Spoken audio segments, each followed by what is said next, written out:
بحيرة البحر ويا منارة الجنوب.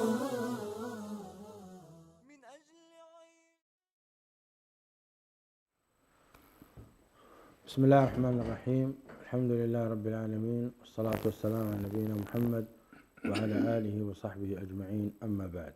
مشاهدي الأكارم، سلام الله عليكم ورحمته وبركاته. أهلا وسهلا ومرحبا بكم في قناتكم الفضائية السلام. هذا البرنامج برنامجكم الأسبوعي قضايا إريتريا. ما زلنا نتحدث حول موضوع المعتقلين ليوم 14، وتحدثنا في الحلقة الماضية بأن وصف المعتقلين وصف غير صحيح، وأن وصف المختطفين هو الوصف الصحيح القانوني لما حدث في إريتريا. تحدثنا عن هذا الموضوع في الأسبوع الماضي وعن بعض محاوره، ولأنه موضوع مهم ولوجود أيضا محاور أخرى نكمل الحديث حول نماذج من المعتقلين، ولماذا تم الإفراج عن بعض النصارى ولم يتم الإفراج عن المسلمين. لم نسمع ولا عن مسلم واحد من المعتقلين قد تم الإفراج عنه. ثم أيضا، إلى متى هذا الظلم؟ هل له حد ينتهي إليه أو لا؟ وضع إريتريا ووضع المسلمين في إريتريا، ما هي نهايته؟ هل المسلمون في إريتريا ينعمون أم هم في استمرار للظلم لإقام الظلم عليهم؟ ما قصة اللاعبين الذين هربوا؟ ما قصة الاحتفال الذي شارك فيه الرئيس الإريتري إسياس أفورقي، احتفال النصارى؟ أين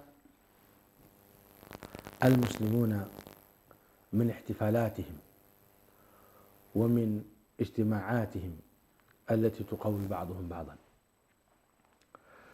إذا هذا الظلم المستمر لأكثر من 35 سنة، ما دور المسلمين تجاه هذا الظلم؟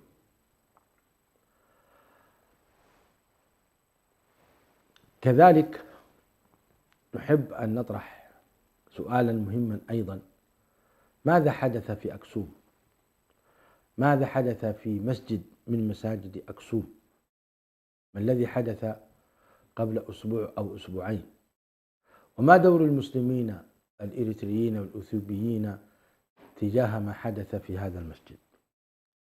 هذه الأسئلة والمحاور نطرحها على فضيلة الدكتور عمر محمود، المحامي الدولي والقانوني، فباسمكم جميعا أرحب به، فأهلا وسهلا بسعادة الدكتور. أهلا وسهلا. بسم الله الرحمن الرحيم. إن الحمد لله نحمده تعالى ونستعينه ونستغفره ونستهديه ونعوذ بالله من شرور أنفسنا ومن سيئات أعمالنا. من يهده الله فهو المهتد ومن يضلل الله فلا هادي له، وأشهد أن لا إله إلا الله وحده لا شريك له، وأشهد أن محمدا عبده ورسوله. اللهم صل عليه وعلى آله وصحبه وسلم تسليما كثيرا، وبعد. السلام عليكم ورحمة الله تعالى وبركاته. الإخوة والأخوات مشاهدي قناة سلام الفضائية، نواصل اليوم ما تبقى من حلقتنا الماضية، ونواصل يوم المختطف أو المعتقل الإريتري الذي يصادف 14 من شهر أبريل من كل عام. وسوف نواصل إن شاء الله اليوم في هذا الطريق إن شاء الله، استكمالا لما تبقى من الحلقة الماضية. لكنني اسمح لي الشيخ برهان قبل ذلك أقول بعض الكلمات. اتصل علي طبعا الأخ الأستاذ حسين علي، المحامي رئيس المنظمة الإريترية الكندية لحقوق الإنسان، وشكركم على الكلمات الطيبات التي قلتموها عن المنظمة الحلقة الماضية. كما ذكر لي أيضا الأخ الإعلامي الكبير والصحفي الاستقصائي الأستاذ محمد نور شمسي أبو هاني والناطق الرسمي باسم المنظمة، وذكروا أنهم يعتزون بتلك الشهادة من فضيلة الشيخ برهان سعيد الأمين العام لرابطة علماء إريتريا، ويعدون الشعب الإريتري في الداخل والخارج بأن المنظمة لن تأل جهدا في توثيق جرائم النظام في إريتريا وعكسها إلى العالم الخارجي، وخاصة المعتقلون والمخطوفون الذين ذكرناهم والمدفونون تحت الأرض في الحاويات والزنازين لأكثر من 35 عاما، وأنهم يعني يتوعدون النظام وعصابة الأندنة بأن هذه الجرائم التي ظل يمارسها لأكثر من 35 عاما سوف لن تسقط بالتقادم، وأنهم إن شاء الله سوف يتعاونون مع الحكومة الكندية للضغط على هذه العصابة للإفراج عن هؤلاء المعتقلين أو المخطوفين كما أسميناهم بإذن الله إن شاء الله، وذلك بالعمل مع الحكومة الكندية والبرلمان الكندي والمنظمات الحقوقية ذات الصلة في هذا المجال. كما النقطة الثانية نذكر وردت إلينا قبل النقطة الثانية أحب أشكر الأستاذ حسين علي وأخونا محمد نور شمس على حسن مشاعرهم، وهذا أقل واجب نحن نقدمه حقيقة، نشيد بمثل هذه الأعمال ونكرر شكرنا وتقديرنا ونسأل الله تعالى لهم التوفيق والسداد. كما أدعو جميع الشعب الإريتري في الداخل والخارج بالتعاون مع مثل هذه المنظمات التي تدعو إلى الحق وتدعو إلى العدل وتدعو إلى نصرة المظلومين، فأشكرهم جزاهم الله خيرا على حسن متابعة قناة سلام. شكرا يبلغ. النقطة الثانية وردت إلي تساؤلات عن لماذا مختطفين بدلا من المعتقلين، فأنا يعني تكلمت مع عدد كبير من القانونيين حتى وصل إلى أنني تكلمت مع أحد القضاة في المحكمة الدولية في لاهاي، وذكرنا الألفاظ المتداولة وهي يوم المعتقل الإريتري،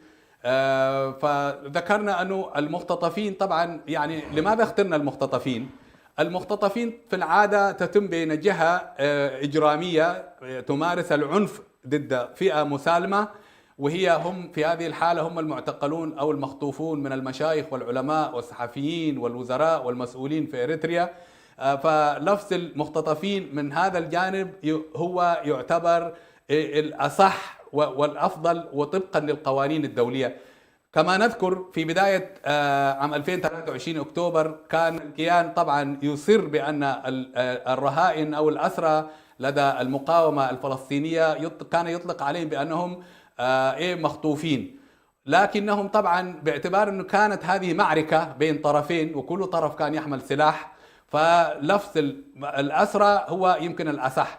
بالنسبة للمعتقلين ذكرنا في الحلقة الماضية طبعا المعتقل في العادة يوحي بأن الاعتقال تم من جهة رسمية، وأن المعتقل حتى في الأنظمة الدكتاتورية أو الأنظمة المجرمة له بعض الحقوق، لكن هؤلاء المعتقلين في إريتريا لأكثر من 35 عاما لا يوجد لهم أدنى حق من الحقوق المعروفة لدى الأنظمة الدكتاتورية أو الأنظمة الديمقراطية، فذلك نحن اخترنا لفظ المختطفين. وأنا أشكر كل الناشطين الإريتريين الذين استخدموا خلال الأسبوع أو خلال هذا الأسبوع من إحياء ذكرى المعتقلين أو المختطفين باستخدام لفظ المخطوفين الإريتريين الذين تختطفهم عصابة الأندنة ولا تزال اختطفتهم ومستمرين في الاختطاف حتى ذويهم لم يعلموا شيئا عن ما هم إذا كانوا أحياء أو أموات. كما وصلتني رسالة من أخونا وحبيبنا المجاهد الكبير والمناضل للشيخ محمد جمعة أبو الرشيد، وذكرت له وشرحت له وتفهمنا. قال أنهم لما اختاروا كلمة المعتقلين طبعا قال أنه كلمة الاختطاف ونسبة للقصور لبعض لغاتنا الموجودة في إريتريا فلها مدلولات معينة، فذلك كانوا هم اختاروا المعتقلين. هذا لا يمنع، لكننا طالما أننا نتحدث أمام وسائل الإعلام الأجنبية وعاوزين طبعا نخرج رسالتنا للمجتمع الدولي وللمهتمين بحقوق الإنسان والمنظمات، فلذلك نحن فضلنا إطلاق لفظ المخطوفين على هؤلاء المخطوفين لأكثر من 35 عاما. جميل. نعم. جميل هذه المقدمة وهذا التوضيح فيما ذكرتموه. نريد في فاتحة هذه الحلقة نماذج من المعتقلين. نعم. ولماذا تم الإفراج عن مجموعة كبيرة من النصارى المسيحيين يعني، ولم يتم الإفراج عن مسلم واحد؟ جزاكم الله خير، سؤال وجيه وممتاز جدا. طبعا الاعتقالات لا تزال مستمرة شيخ برهان حتى هذه اللحظة، لا تزال. يعني هؤلاء النماذج التي ذكرناها، يعني هؤلاء ناس يعني استطاع الناس عشان يعرفوا عنهم الكثير، لكن الكثيرين لا نعرف عنهم شيء. هؤلاء الذين اعتقلوا في الحقول، اعتقلوا في المدارس، اعتقلوا في المتاجر، اعتقلوا في المساجد أو غيرهم، الآلاف المؤلفة. حتى المنظمات ذكرت عدد المعتقلين، يمكن منظمات المختصة في الأمم المتحدة يعني ترفع عدد المعتقلين لأكثر من 80,000، وفي منظمات رفعت هذا العدد بالمناسبة إلى أكثر من 120,000. حتى هذه اللحظة البلد كلها عبارة عن زنازين وحاويات للاعتقال، البلد كلها صارت سجن كبير للمعتقلين. تذكرني هنا يعني حادثة أخ مقيم خارج إريتريا من مدينة سنعفة. هذا الشاب كانوا أطفال ووالده كان من الدعاة في مدينة سنعفة، وقال أن والده خطف حوالي الساعة 4 صباحا، ثم خرجت والدته للاستفسار عندما خطفوا والده، وكانوا أطفال هم، يمكن أكبر واحد فيهم كان لا يتجاوز عمره 10 سنوات. ثم هؤلاء المجرمين لما سألت والدته وجرت خلف زوجها، أطلقت عليها رصاصة قاتلة، وكان لفوا بها كل المستشفيات وتركوها تنزف حتى لفظت أنفاسها. هؤلاء الأطفال الآن في الخارج موجودين، فقدوا الأم والأب.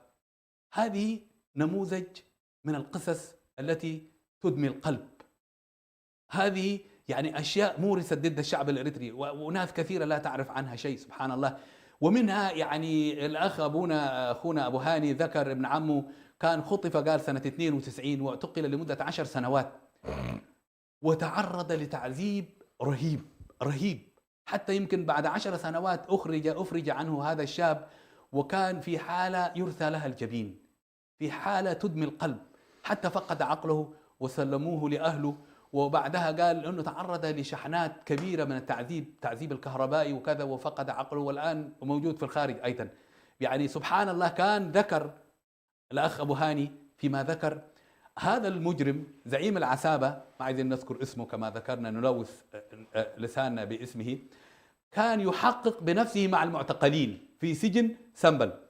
هذا ما ذكره الرئيس السابق لسجن سنبل، موجود هو في إحدى الدول الأوروبية، أنا ما استأذنت من ذكر اسمه، لكن جاء وقال كان يحقق هذا الرجل زعيم العصابة بنفسه، وكان يذكر أسماء معينة ويقول أعطوني فلان وفلان وفلان لكي يحقق بنفسه معهم.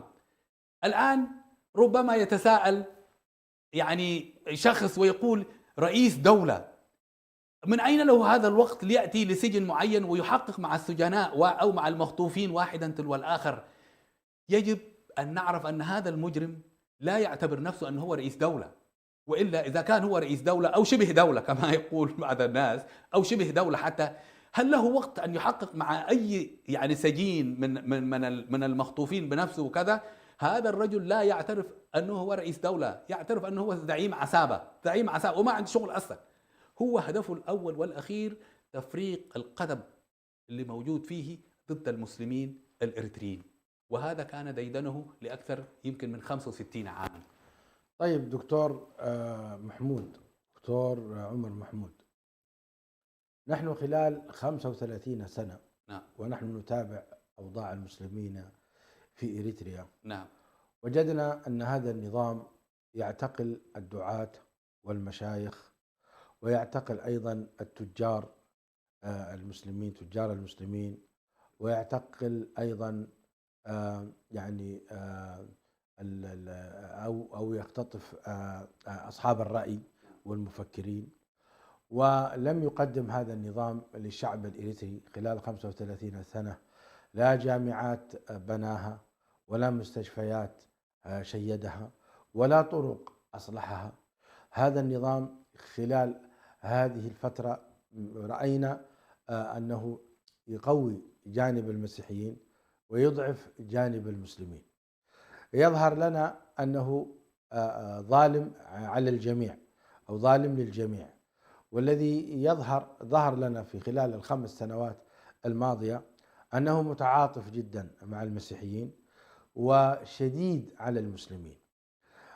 ظهور إسياس أفورقي في الاحتفالات الدينية للنصارى والإذن للنصارى أن يقيموا مؤتمرات في داخل إريتريا وأن يتواصلوا مع إخوانهم في خارج إريتريا أيضا ويكونوا أنفسهم ويقووا مجالاتهم، في حين في المقابل ممنوع جدا على رؤساء المسلمين كالمفتي والأوقاف وغيرها أن يتواصلوا مع إخوانهم المسلمين من دول الخليج وغيرهم. ممنوع أن تأتي أي منظمة إسلامية تدعم المسلمين في إريتريا، ممنوع أن يكون هناك تواصل مع الجهات الأخرى المعارضة التي تبدي رأيها في داخل إريتريا وخارجها، ممنوع. هذا الوضع الإريتري في حين أيضا وجدنا مما يدل على استمرارية الظلم هروب اللاعبون السبعة هربوا من إريتريا، وهذا يوحي بأن النظام ما زال يعني يكبح ويقمع الشعب الإريتري. هذه المقدمة أقدمها بين يديك لأسأل باعتبارك أنت محامي دولي، درست القانون الدولي والقانون الإريتري، وأنت تسمي هؤلاء عصابة وتسميهم أيضا المعتقلين مختطفين. جميل. أين المسلمين؟ ما هو دور المسلمين تجاه هذا الموضوع؟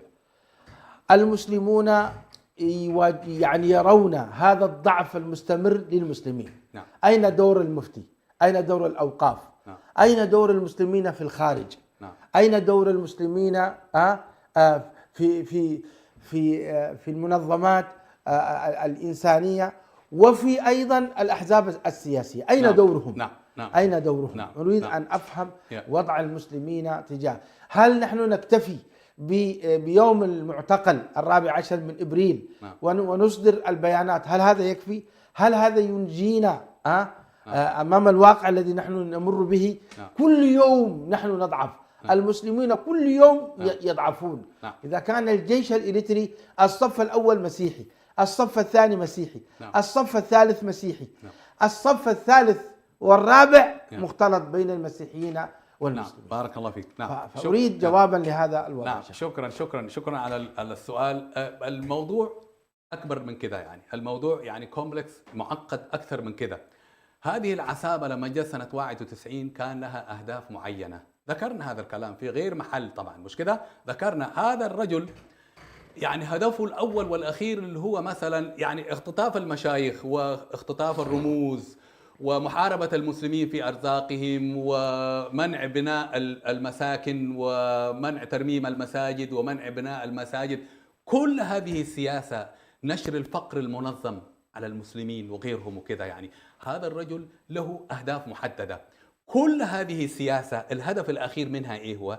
الهدف الأخير نفس سياسة هيلي سلاسي، جعل البلد أو جعل الأرض جحيم حتى يطفش أهل البلد ويخرجوا منها ثم تخلو لهم. ولذلك ذكر في بعض لقاءات هذا المجرم لبعض القسيسين وقال لهم إنه هو تحملوني، قال لفترة محددة. الآن ماذا يقصد بهذا الكلام؟ يقصد بأن هذه السياسة التي اتبعها لأكثر من 35 عاما بالمناسبة، وبالمناسبة يعني ما قتل المسلمين لم يبدأ سنة 91. هذا المجرم كان هدفه الأول والأخير هو قتل المسلمين منذ التحاقه بالثورة، وذكرنا هذا الكلام بالمناسبة من قبل. يعني كان يغتال الثوار من الخلف، ومنهم الشهيد الآن احتفالات موجودة بتحرير نقفة، الشهيد علي إبراهيم بطل جبهة نقفة، الشهيد علي إبراهيم، الشهيد إبراهيم عافا، وغيرهم من القواد والأبطال الثورة من المسلمين.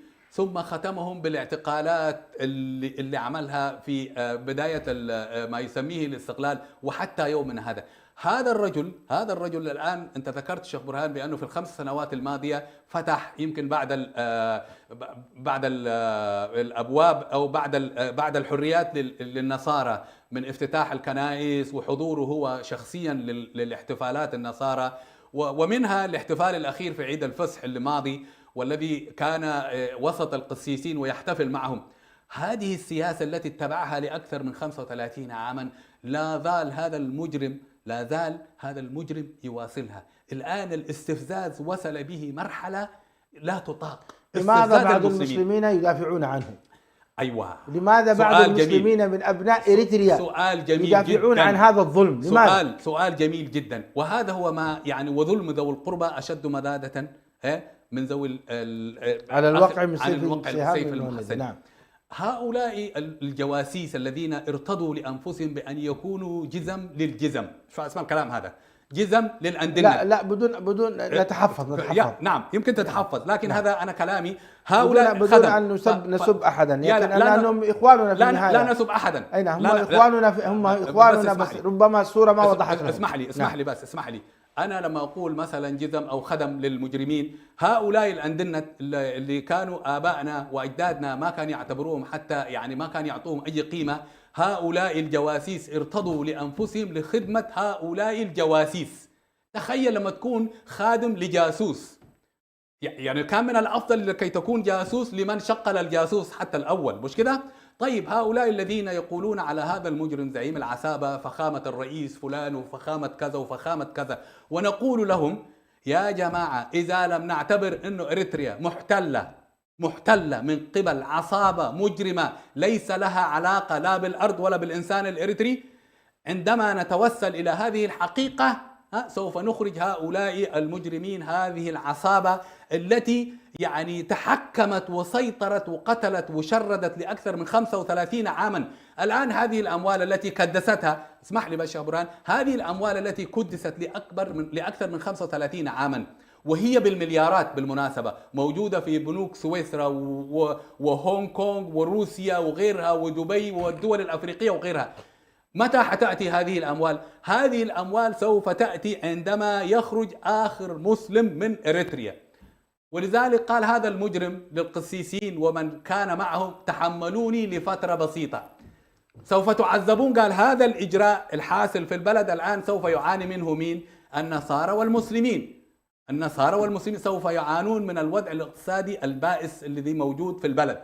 طيب ذكرت هؤلاء الشباب ال7 من الفريق القومي الإريتري، هذا الفريق الذي رجع إلى الساحة الدولية بعد أكثر من 18 سنة، هربوا هذه الفرصة التي أتيحت لهم. هذه البلاد التي جعلها جحيم للكبير والصغير للكل هو يقول ماذا؟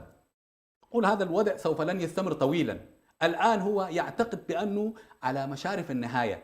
أنا أتوقع بأنه إبادة جماعية فعلية تلوح في الأفق ضد المسلمين. خلي بالك تعود في الأفق إذا لم نتدارك الوضع، إذا لم نتدارك القوة المعارضة في إريتريا والشباب الإريتري الذي يرى المقاومة في كل مكان، الناس تقاوم عن عرضها وعن بلادها وعن غيرها، الشباب موجودين في كل الدول. أنا لا يعني مش عاوز أذكر مثلا بلاد موجود في غزة مساحة لا تتجاوز 7 كيلومترات، يقاومون لأكثر من عامين، والقتل والإجرام والتهجير كان يجري، فذلك لم يخرجوا من بلادهم. إذا لم نتوسل إلى هذه الحقيقة بأن هذه العصابة سوف لن تترك هذه البلاد ونحن غافلون، وجزء كبير مننا يزين لهذا المجرم وعصابته بأنه هو كذا وغير الأشياء هذه. أدعو المسلمين بأنه يتوسلوا إلى هذه الحقيقة بأنه إريتريا محتلة من قبل عصابة أجنبية ومن أبغض الاحتلالات التي مرت في التاريخ. جميل. أنا أريد أن أركز على المسلم الذي يدافع عن هذا النظام الظالم. نعم. لماذا أنت تدافع عن هذا؟ هل أنت غير مقتنع بأن هذا النظام ظالم، أو هو له مصلحة مادية من هذا النظام، أو ما الذي يجعله يدافع عن هذا النظام؟ يعني مثلا لو أن مثلا بعض المسؤولين كالمفتي ووزير وغيرهم نعم. قالوا نحن مضطهدين ووضعنا صعب ونحن ضعاف. نعم. ربما يجد لهم شخص ما أدري، لكن الذين يعيشون في الخارج نعم. وموظفين في السفارات نعم. ويضيقون الخناق على المسلمين ويدافعون عن هذا النظام، نعم. ما الذي يريدونه من النظام؟ لا حول ولا قوة إلا ما الذي يريدونه من هذا النظام؟ أنا أريد أن أسأل نعم. يعني لماذا أنت تدافع عن النظام؟ يعني. لما تقول أنا والله مغلوب على أمري، تمام، نعم. إلا من أكره وقلبه مطمئن بالإيمان. نعم. لكنك أنت تدافع وتقول هذه أريتريا الحرة وأريتريا العظمى وإسياس وكذا. نعم. على أي أساس؟ مشكلة. ما الذي استفدته أنت كمسلم؟ مشكلة كبيرة. نعم. ما الذي أنت استفدته كمسلم؟ نعم. أين الخريجين؟ نعم. أين التطور في هذه البلاد؟ مشكلة. ولذلك أريد أن أفهم ما الرسالة التي توصلها لهؤلاء؟ يعني لماذا أنت تدافع عن هذا الظلم؟ نعم. طبعا شيخ برهان شكرا على هذا السؤال. أسوأ شيء في الدنيا يا شيخ برهان يقول لك مثلا واحد انه يمكن من المقبول انه الانسان يشتري دنياه بدينه، مش كده؟ هذا معروف موجود، واحد يمكن يشتري دنياه بدينه، لكن أسوأ من هذا ماذا؟ يبيع دينه بدنيا غيره. اي والله أسوأ شيء انه الانسان يبيع دينه بدنيا غيره. يعني ليته استفاد ماديا، لا استفاد ماديا ولا استفاد شيء، ما في شيء. يا ريت يكون استفاد ماديا شيخ برهان. الان وضع المسلمين في اريتريا بالمناسبه، حتى هؤلاء الجواسيس اليوم واحد يقول لك مثلا موجود على هامش مثلا، حتى الموجودين في السفارات بالمناسبه على راس هذه السفارات هم الأندنة والعصابه المجرمه اللي موجوده في اسمره. اما هؤلاء الذين رضوا بان يكون هم الفتاه ما يرمي اليهم هذا النظام. تتذكر شيخ برهان الآن أيام الثورة، طبعا نحن ما نعمم، ليسوا سواء، ليس كل من عمل في السفارات الإريترية هو محب لهذا النظام، قد يكون اشتغل من أجل لقمة العيش، قد يكون ما هذه اللقمة. الآن ما نعمم، لكن أنا أسأل عن الذي يدافع عن هذا النظام، إما بلسانه نعم. وإما بكتاباته وإما يدافع عن هذا النظام ويرى أنه نظاما حقا. هذا الذي أنا أسأل عنه. هذا هو اللي يخليك محتار شيخ برهان. أنا أقول لك واحد لو مستفيد ماديا يمكن تشفع له بأنه يدافع عن هذا النظام. أقول لك هؤلاء الذين يدافعون عن هذه العصابة المجرمة يمكن 90% منهم ليس لهم وزن أصلا مع النظام. تفتكر أنه مثلا أيام الأزمة السورية أهل الشام مثلا، أهل سوريا وهي الطبقة بتاعت التجار في سوريا أو في بلاد الشام، كان يساند بشار الأسد من أجل المصلحة التجارية لهم، مش كده؟ الآن المسلمين في إريتريا ليس لهم وجود. أنت ذكرت مثلا دلوقتي الجيش، حتى الصف الأول الثاني الثالث هو من عصابة الأندنة أو من النصارى اللي هم يعتبرون جزء من الأندنة، مش كده؟ أين المسلمين؟ أين المسلمين؟ وزير واحد في الحكومة، وزير واحد بالمناسبة. أما التجار المسلمين الذين حوربوا في أرزاقهم مثلا وخرجوا يعني طفشوا من البلد وخرجوا، حدث ولا حرج. هؤلاء الجواسيس الذين يطلقون على هذا المجرم القاتل السفاح والذي يمكن يعني لن تجد له وصف دقيق. لماذا وضعوا وزيرا واحدا مسلما؟ لماذا ما أكملوهم كلهم مسيحيين؟ طبعا حتى هذا الوزير بالمناسبة، هذا الوزير دون ذكر اسمه، هذا الوزير هو ليس إريتري. هذا الوزير ليس إريتري كمان، هو من الذين من إثيوبيا. ما عايز أذكر اسمه لكن الناس تعرف كثير، وأنا كنت اتصلت على واحد مسؤول سابق ويعرفه حق المعرفة هذا الوزير بأنه هو أيضا ليس بإريتري. عجيب جدا. ايش الآن وصل به هذا المجرم وعصابته الاستفزاز بأنه أصبح مثلا الاستيطان شيخ برهان، الاستيطان في أراضي المسلمين وفتح الكنائس كل يوم، مثلا في نقفة، في قرداد، في هيكوتا، في تسني، في حقات، في كرن، في كل المناطق الإسلامية كل يوم افتتاح كنيسة حتى لو لم يوجد سكان نصارى في تلك المنطقة. طيب يا دكتور، أنت قلت كلمة كبيرة جدا في أثناء كلامك. نعم. قلت أن المرحلة القادمة هي مرحلة الإبادة الجماعية للمسلمين. نعم. يعني النظام يخطط ليصل لمرحلة أن يبيد المسلمين. نعم. هل هذا ممكن يتحقق في إريتريا؟ 100%. الآن بدأ يتحقق بالمناسبة، لأنه الإبادة بدأت من 35 سنة شيخ برهان. الإبادة حرفيا بدأت من 35 سنة. أنت لما تعتقل الرموز والأعيان والوجهاء الذين يأمرون بالمعروف وينهون عن المنكر، ماذا تتوقع من هذا المجرم أو هذه العصابة؟ واعتقلت الكل الآن تخيل شيخ برهان، واحد يمكن شايل جمل مثلا ويمشي يجيب حطب ويبيع، يسجنوا ويأخذوا الجمل منه. يعني ماذا يقصدون من هذا الكلام؟ الإفقار المنظم جزء من الإبادة الجماعية. طيب الآن في ظل مثلا انشغال العالم بالحروب اللي موجودة، مثلا الحرب الأمريكية الإيرانية وغيرها الآن، ماذا يحصل الآن؟ ماذا يحصل لو قامت إبادة جماعية فعلا؟ هؤلاء المتبقين في إريتريا الموجودين أو منتشرين في مناطق المسلمين، إذا جاءت الميليشيات المجرمة والتي هي طوع هذا النظام المجرم والعصابة وأجبرت كل واحد، رفعت السلاح أمامهم، يلا ارحلوا من هذه البلد، أي واحد يشيل شنطته يشيل عفشه ويتخارج خلاص، يمشي السودان، يمشي أي بلد، مع السلامة هذه البلاد. الآن الأبواق تبع هذا المجرم إيش قاعدين يقولوا؟ هؤلاء الأغازيان ماذا يقولون؟ يقولون والله نحن والتجراي مع بعض، تاريخنا مشترك، قضايانا مشتركة، هذا البحر بحرنا، هذه الأشياء، هذا التاريخ تاريخنا، هؤلاء دخلاء علينا، للمسلمين يقصدون، هؤلاء دخلاء علينا ويدعون علنا للإبادة الجماعية. هذا المسمى المجرم اللي كان لاجئ في الكيان الصهيوني اللي اسمه تسفاسيون ولا مين اسمه، كان يدعو علنا. هذا الرجل منسق مع العصابة بتاعت الأندنة، العصابة الحاكمة بالمناسبة، وكان هو عضو سابق معهم. الآن ماذا يقول؟ هذه الأذرع الإجرامية التي هي في الحقيقة تتبع للنظام، كان يقولون والله أن المسلمين ليس لهم مكان حتى يتنصروا. نفس هي سياسة هيلي سلاسي، إذا تنصروا سوف يبقون، وإذا يعني إذا مثلا حسن تنصيرهم، يعني بقوا نصارى فعلا وعملوا أعمال النصارى وغيره، سوف نتركهم في البلد، وإلا جزء منهم سوف يروح على اليمن والجزء الأكبر للسودان. طبعا هم يفتكروا أنه يعني طيب أنت قلت هذا يا دكتور، يعني معناه أن المسلمين ليس لهم الآن قوة تحميهم من داخل إريتريا، ما في، ليس لهم قوة تحميهم. ولو اندلع يعني لو اندلعت هذه الهجمة على المسلمين، نعم، فإن الإبادة ستتحقق 100%، حتما الإبادة سوف تتحقق. الآن بدأت بالمناسبة، يعني الهجوم على القرى بدعوى التجنيد الإجباري زي ما حصل في قرية عشومة في إقليم سمهر وغيره.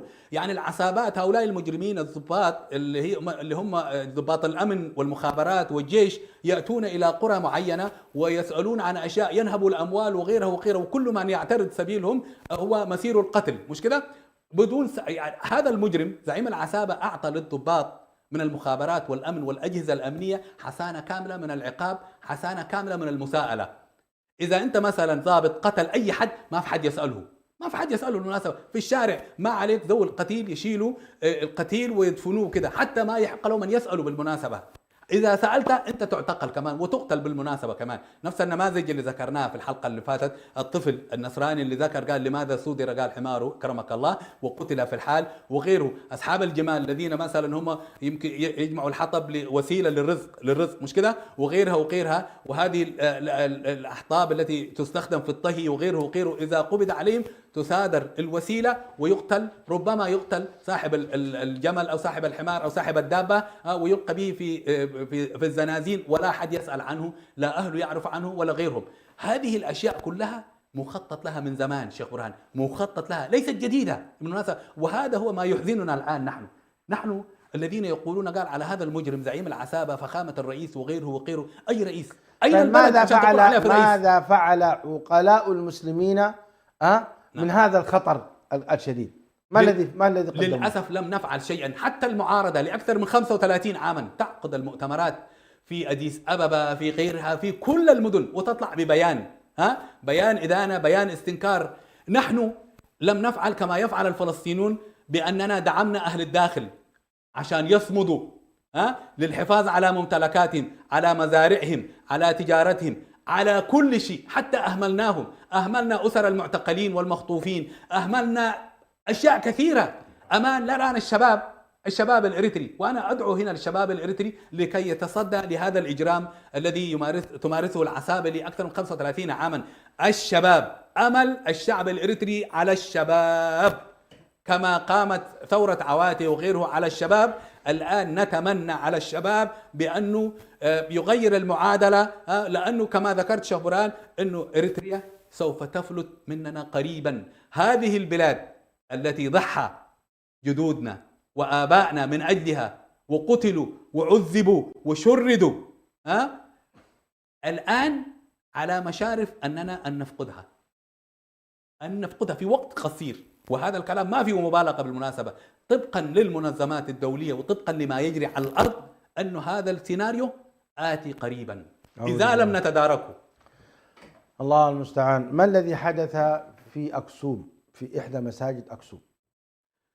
نعم، طبعا قبل أسبوعين تقريبا ذكر شهود عيان بأن العصابة التي هي لها يعني حلفاء بتاعت الأندنت في إريتريا، هذا المجرم وعصابته، طبعا جبهة تحرير تجراي والتي هي حليف أساسي وحليف تاريخي لعصابة الأندنت والتي كانت تسمى الجبهة الشعبية قبل التحرير المزعوم. هذه العصابة عصابة جبهة التجراي، وهي عصابة لا تقل إجراما عن عصابة الأندنت في إريتريا. هذه العصابة طبعا بعد الحرب السنتين اللي استمرت سنة 2020 حتى 2022، عصابة جبهة تحرير تجراي انقسمت إلى قسمين: قسم يؤيد الحكومة الفيدرالية بقيادة رئيس الوزراء دكتور أبي أحمد، وقسم بزعامة دكتور دبرزيون اللي هو عمل صمده مع عصابة الأندنت في إريتريا بعد عداء تاريخي استمر لأكثر من 20 عاما. الآن هم حلفاء مع بعض. هذا الحليف اللي هو دبرسيون، هذا من جماعته الميليشيات الإجرامية والتي هي مسلحة، هاجمت في مسجد من المساجد في مدينة أكسوم وعملت نشرت الرعب والإرهاب والقتل. عدد كبير من المسلمين يعني هاجموهم وهم يصلون الجمعة في مدينة أكسوم. استنكر أبي أحمد طبعا هذا الإجرام، والحاكم حاكم التجراي برضو الجنرال اسمه تدسي وردي استنكر، قال بأن هذا عمل إجرامي وعمل جبان وعمل إرهابي، وإن شاء الله قال سوف يقدمون هؤلاء المجرمين قال للعدالة. واستنكر المسلمون كلهم في إثيوبيا ما جرى في إريتريا. الآن هل استنكر الإريتريون المسلمون في إريتريا ضد هذا العمل؟ إريتريون اللي موجودين في إريتريا ما في حد يعمل لهم حساب، ما موجودين. المفتي مثلا على سبيل المثال، هذا المفتي اللي انت ذكرته وهو ممنوع من السفر بالمناسبة، في حين أن النصارى والقسيسين يتجولون حول العالم، ممنوع يسافر إلا يمكن يسافر لمكة عشان يعمل حج، وإلا ممنوع من السفر لأي مكان، حتى سيارة ما عنده يتنقل بها. هذا المفتي ما عنده سيارة يتنقل بها، يعني فضلا عن أنه يبدي في آراء سياسية مثلا شيء يتعلق بما حدث في أكسوم، هذا انتحار بالنسبة له. طبعا إذا لم يتكلم مثلا ما يجري في إريتريا، سوف يتكلم مثلا ما يجري في تجراي أو في أكسوم أو غيرها. أنا لا ألوم المفتي في هذه الحالة، إنما اللوم عام للمسلمين بصفة عامة. يعني لأنه في تابو الآن، هؤلاء المجرمين عصابة الأندنت يقولون مثلا والله الاتصال بإثيوبيا بصفة عامة يعتبروه تابو محرم. هل تتوقع أن يحصل هذا في إريتريا في يوم من الأيام؟ ماذا؟ كما أن هؤلاء المسيحيين نعم. والعصابة كما تسميهم أنت عصابة، نعم. لأن نحن مشكلتنا لسنا مع المسيحيين نعم. مشكلتنا مع العصابة الظالمة. هل ممكن ما حدث في أكسوم اليوم للدخول في المساجد وقتل المسلمين طبعا يحصل والعياذ بالله في إريتريا؟ الوضع في إريتريا يختلف. العصابة هي من تصدر الأوامر للإبادة الجماعية. خلي بالك، الوضع أندر كنترول، الوضع تحت السيطرة في عصابة الأندنت في إريتريا. الآن لا يريدون أن يتهوروا، تجي مثلا ميليشيات وتهاجم مسجد وكذا. الهجوم حيكون مرة واحدة ومباغت ضد المسلمين. اسمع الكلام هذا، حيكون مرة واحدة الآن، لأن الوضع مسيطر عليه في إريتريا. فما في عصابة خارجة عن القانون تتخذ مثلا إجراء يستفز قبل الأوان. لا حاجة لهم بهذا. نعم، هم لا حاجة لهم بهذا المضمون طبعا. يعني وبالتالي ما دام الامر مسيطر فلا حاجه لهم ان يقتلوا مسجدا او يهاجموا مسجد او مسجدين. الموضوع جاي.. نعم، جاي. هم قال لهم كمان بالمناسبه، هذا المجرم للقسيسين قال لهم تحملوني سنوات. معنى ايه؟ هذا الوضع الاقتصادي البائس الذي يجري في البلاد سوف تعانون منه انتم كمان كنصارى او كمسيحيين. خلي بالك، لانه المقصود من هذا الوضع الاجرامي والبائس اللي موجود البلد هذه حرفيا لا تصلح. ما السبب؟ إذا تحسن الوضع الاقتصادي لن يستفيد النصراني فقط، لن يستفيد منه المسيحي فقط، وإنما سيستفيد مع ذلك المسلم أيضا. بالضبط. فحتى لا يستفيد المسلم. نعم. أيها المسيحيون اصبروا معي. لا حول اصبروا ولا معي قوة إلا حتى يعني فمثلا انت تقدر تصبر لسنوات معينه حتى تجيك الجائزه الكبرى. بمعنى انه يعني الوضع الان لو مثلا فتح طرق، مثلا جاب كهرباء، جاب مياه. ماذا قال ابي احمد بالمناسبه؟ لاول مره انا استمع لشريط بالتجرينيه قال على هذا المجرم، قال البلد قال سنه 91 كان فيها اكثر من 30 مصنع، كان فيها جامعات، كان فيها طرق. الان لا يوجد شيء من هذا القبيل، لا يوجد شيء اطلاقا. هذه البلد ماذا يقصد مثلا؟ هذه كأنه يعد العدة للهجمة الشرسة التي أنت ذكرتها. اولا هو يفضل بأن الناس تخرج طواعية، مش كده؟ ومن لم يخرج طوعا سوف يخرج يوما ما. الآن قهرا سوف يخرج يوما ما بالقوة، قهرا. الآن تخرج قهرا، الآن تخرج قهرا. ما يصادروا أموالك، ما يصادروا يشيلوك من وظيفتك، يصادروا مزرعتك، يصادروا بيتك، أو حتى يشتروا كمان العصابات. الآن عصابات الأندنة من التجار وغيرها بدأت تشتري البيوت. ممنوع تبني بيتا. ماذا يدل هذا؟ على ماذا يدل؟ ممنوع تبني بيتا. إذا لم تبني بيتك ايش حتعمل انت؟ معناته لا قيمة لك، لا أرض لك. مش لا أرض لك، انت حتخرج من البلد دي. نعم. انت حتخرج منها إذا لا تستطيع تبني بيتا لك ولابنك ولابن ابنك، ولا تستطيع ان تعيش. معناته لا تستطيع ان تعيش. معناها ايه؟ المقصود ايه من هذه السياسة؟ تطفيش الشعب واخراجه قهرا. انت ذكرت ايضا نقطة لا نحب ان نتركها هكذا. نعم. هناك عمل استيطان. نعم. استيطان من المسيحيين في مناطق المسلمين. نعم. يشترون أراضي. نعم. أو يشترون بيوت من المسلمين. نعم. ويسكنون فيها ويتعاونون نعم. في ذلك. نعم. هل هذا الكلام أولا صحيح؟ نعم. ثانيا ما الذي يرمون إليه؟ أيوة، الآن ماذا يرمون؟ إريتريا تاريخيا لسنوات، لمئات السنوات معروفة سلفا أين هي مناطق المسلمين وأين هي مناطق النصارى. مناطق النصارى لا تتجاوز 9% من مساحة إريتريا، لا تتجاوز 9% من مساحة إريتريا. هؤلاء المخدوعين من المسلمين عندما يسمون أنه مثلا الوحدة الوطنية، نحن يعني هذا المجرم الآن ماذا يعني أفصح عن وجهه القبيح، كان يدعي أنه رجل علماني، مش كده؟ وكان يقول أنه على مسافة بين الأديان المسلمين وغير المسلمين. الآن يعني أفصح عن وجهه الكالح، عن وجهه الكالح بأنه هو نصراني، وربما بعض الناس يطلقون عليه قسيس بالمناسبة هذا الرجل. ويعني شفته وسط القسيسين واحتفاله وفرحته. هل رأيته يوم من الأيام يفرح وسط المسلمين في أعيادهم؟ لم يراه أحد بالمناسبة. ونحن عملنا تحدي بالمناسبة على هذا الكلام، بأنه إذا كان في فيديو نحن ما شفناه اطلعوه اخرجوه لنا. هذا الرجل يشارك المسلمين في احتفالاتهم، سواء كان في الأعياد عيدي الأضحى والفطر أو حتى المولد النبوي اللي هم يحتفلوا به. لم نرى لهذا الرجل حتى عبر خطاب ولا شيء. لم يوجه هذا الرئيس إلى مثلا سماحة مفتي عام إريتريا مثلا نهنئكم بحلول عيد الفطر المبارك، لم يأتي. أو بحلول عيد الأضحى، أو نهنئكم بعيد المولد النبوي. نعم. مع تحفظنا طبعا. نعم. لما حصل هذا أبدا، لم يحصل شيء. ليش أنا أقول لك لم يحصل شيء شيخ برهان؟ هذا الكلام، هذا الرجل وصل مرحلة من الاستهتار بالمسلمين لم يبلغها رئيس بالمناسبة. إذا كان يدعي أنه هو قال 50% من السكان مسلمين، مش كده؟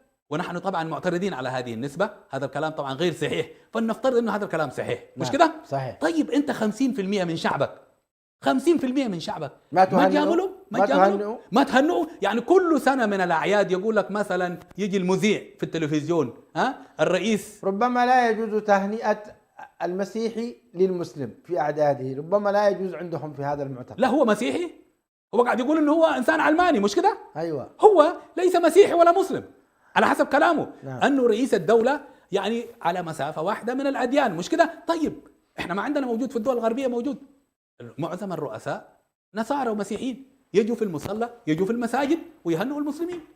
يهنئوا المسلمين. يعني حتى عندنا في الإسلام مثلا واحد مثلا غير المسيحي يجي في المسجد يهنئ المسلمين، يقول والله مبروك يعني عيد مبارك وكذا وكذا، ويشيد بالمسلمين ومساهمتهم في الاقتصاد، مساهمتهم في الثقافة وكذا وكذا وكذا. عندنا في كندا رئيس الوزراء سنويا رئيس الوزراء يجي بنفسه في المصلى الرئيسي في العاصمة في أتوا، يجي بنفسه ويجي يحضر الصلاة ويكون موجود، وبعد ذاك يلقي خطاب يهنئ المسلمين ويشيد بالجالية الإسلامية في كندا ومساهماتها القيمة في الاقتصاد، في الطب، في الثقافة، في غيرها، وأن في المسلمين كندا كم نسبة المسلمين؟ لا تتجاوز 5%. وفي إريتريا كم نسبة المسلمين؟ والنظام والعصابة قالت 50%، مع أننا معترضين على هذا الكلام طبعا، لأننا مثلا نسبة المسلمين ذكرنا الأراضي بتاعت المسلمين شيخ برهان، الاستيطان، ذكرت الاستيطان بالمناسبة. نعم. الاستيطان له معنى بالمناسبة، لأنهم عايزين يغيروا المعادلة التاريخية.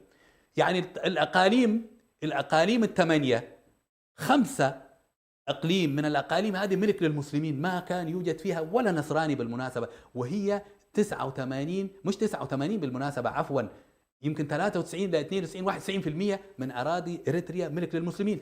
هذا المجرم سميناه تسفاسيون، إيش قال؟ 87%. شوف هذا المجرم اللي هو بتاعت الأندنة قال 87%. لا تنسوا إيش قاعد يقول هو؟ 87% من أراضي إريتريا ملك للمسلمين، و85% من سكان إريتريا مسلمين. إذا أدخلنا فيهم هذا كلام مين؟ تسفاسيون. نعم. تسفاسيون في أحد فيديوهاته قال إنه 87% من أراضي إريتريا ملك للمسلمين. هذه ما فيها معادلة بالمناسبة، واستمرت لتاريخ يعني يمكن 2000 سنة.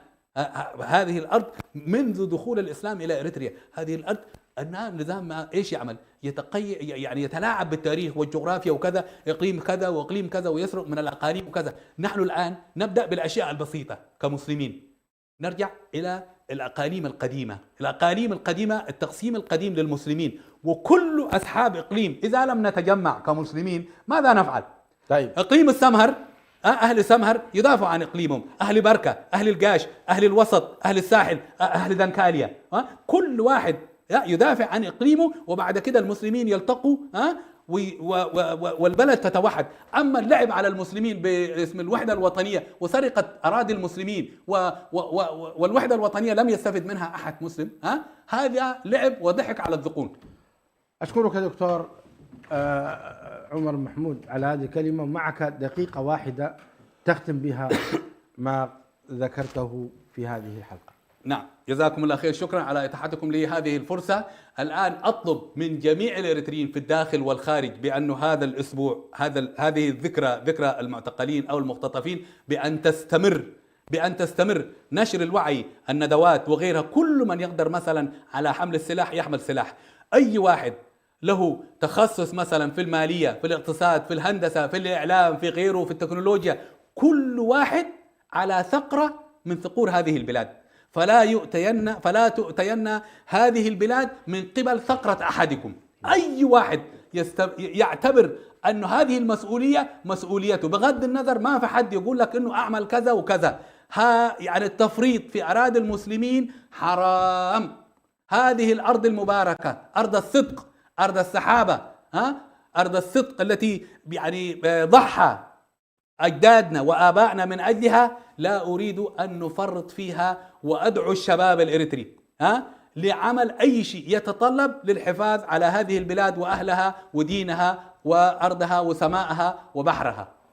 أشكركم على هذه الفرصة مرة أخرى شيخ برهان وقناة سلام الفضائية، والسلام عليكم ورحمة الله تعالى وبركاته. وعليكم السلام ورحمة الله وبركاته. مشاهدي الأكارم، سأنطلق في ختام هذه الحلقة من آخر عبارة قالها الدكتور عمر محمود: الإفراط في الأراضي الإريترية المسلمة حرام، لا يجوز. هذه رسالة يوجهها الدكتور عمر محمود للمسلمين، وقد دق ناقوس الخطر في إريتريا من احتمالية هجوم كاسح تجاه المسلمين. فالحذر أيها المسلمون الإريتريون، عليكم أن تراجعوا هذا الموضوع بعناية واهتمام. الخطر الحقيقة يعني ينذر بمستقبل ربما يكون سيء للغاية. نسأل الله تعالى أن يحفظ إريتريا ويحفظ المسلمين، ويحفظ أيضا المسيحيين الشرفاء. أما المسيحيين الظالمين والمسلمين الظالمين الذين يدعون أيديهم مع المجرمين، فنسأل الله تعالى أن ينتقم منهم. آمين. نعم، نسأل الله تعالى أن ينتقم منهم. انتهت حلقة هذا اليوم، ولم ينتهي الظلم في إريتريا. لا ينتهي الظلم بمجرد هذا الكلام، إنما هي ذكرى، والذكرى تنفع المؤمنين. فعلى المسلمين أن يعملوا شيئا للدفاع عن أنفسهم وعن مقدساتهم وعن شرفهم، وإلا سيكون الأمر خطيرا جدا. السلام عليكم ورحمة الله وبركاته. إريتريا يا جارة البحر ويا منارة الجنوب، إريتريا يا درة البحر ويا منارة الجنوب. من أجل